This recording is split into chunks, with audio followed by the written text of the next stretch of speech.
Now we've got the foot in the air. To me, it's fairly obvious what the problem is. But actually, I can kind of see two problems with this foot, or at least two potential problems with it. I'm not sure if you're thinking the same as me, but this foot is clearly overgrown. There's far too much height here. And there's some serious cracking around this area and loose horn in here. To me, I think the main problem is going to be here. I think there's going to be a crack in the white line here that goes all the way up through to the heel bulb here. And that's going to be causing the bulk of our pain. But I am also worried about this area here, where you get sole fractures. I have a feeling this will come to nothing, and this will be the cause of all of the pain. And we're just about to find out which scenario is correct. Although that probably took way too long to explain, that is my thought process on every single hoof. I pick a hoof up and analyse it. I start to understand what could be wrong with it, where the balance is incorrect, and where there is likely to be a problem. Although that turns out to be pretty obvious with this cow. That's not good. So my initial suspicions are correct. There is a lesion in the white line here. And there's a cavity hidden in beneath this hoof horn. That cavity probably extends up the way at about 60 degrees like this, straight through the hoof horn, coming out here.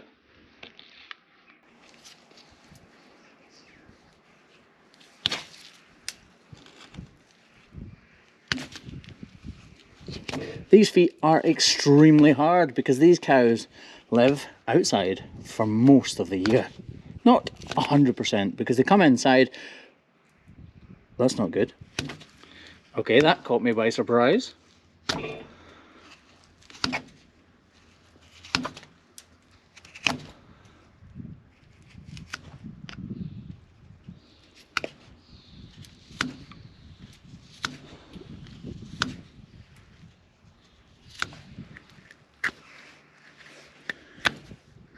Sorry, I've stopped talking because I need to concentrate.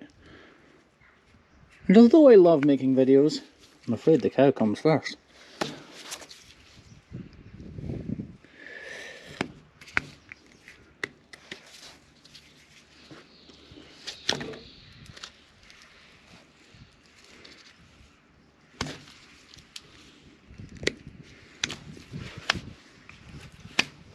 There is obviously a large cavity in there because despite me thinking that this is coming to an end, it just keeps on coming.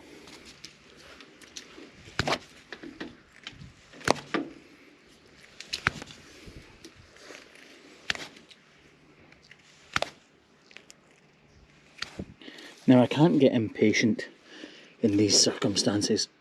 Oh, what? As I was saying, I can't get impatient. I don't want to go too far. When you get impatient, you end up taking big chunks. Just take your time and all will come to a climax. You'll get to the root of the problem. Might take a little longer, but at least you won't make any mistakes.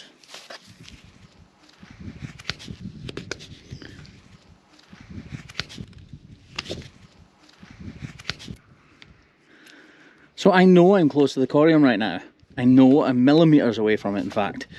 But I also know there's a much bigger cavity than what we can see right now. I'm just not exactly sure where it is, if it's down here or if it's up here. I think probably down here.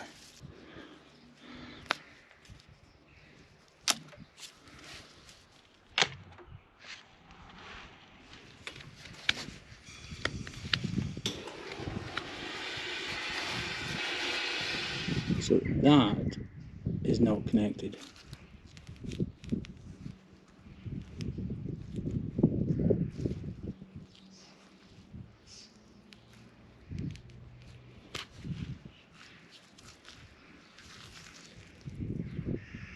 See there, it's twisting away from the corium. I can actually start to peel it back, look.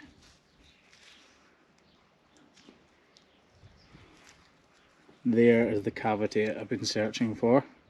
I'm trying to peel it away from the corium so that I don't cut into any live tissue at all. See how this is almost black, it's browny black.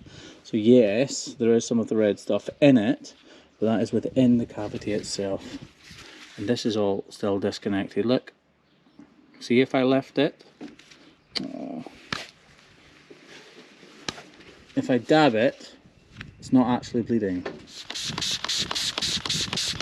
Now we're going to check this area, because you do get some seriously sore sole fractures sometimes.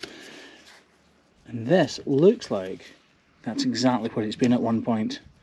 So we're just removing this loose horn to see if we can connect a block onto this hoof, thereby getting weight off the sore affected one.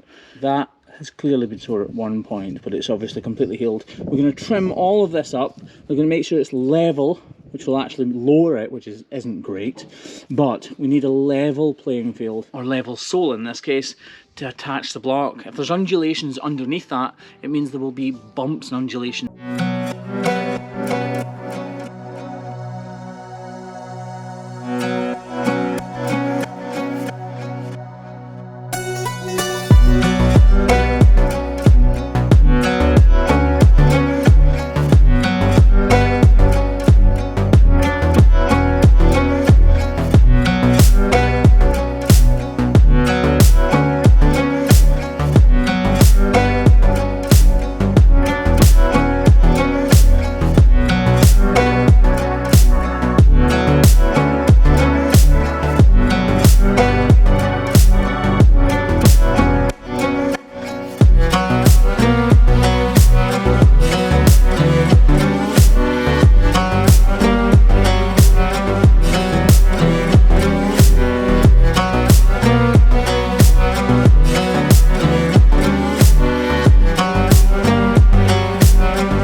All of the weight will be put onto this outer edge of the cow's hoof and away from this area and this area. Meaning she'll get pain relief from the affected claw that's hurting her right now, in other words that outer or back lateral claw. But also, we're not going to cause another problem where she has once had that sole fracture.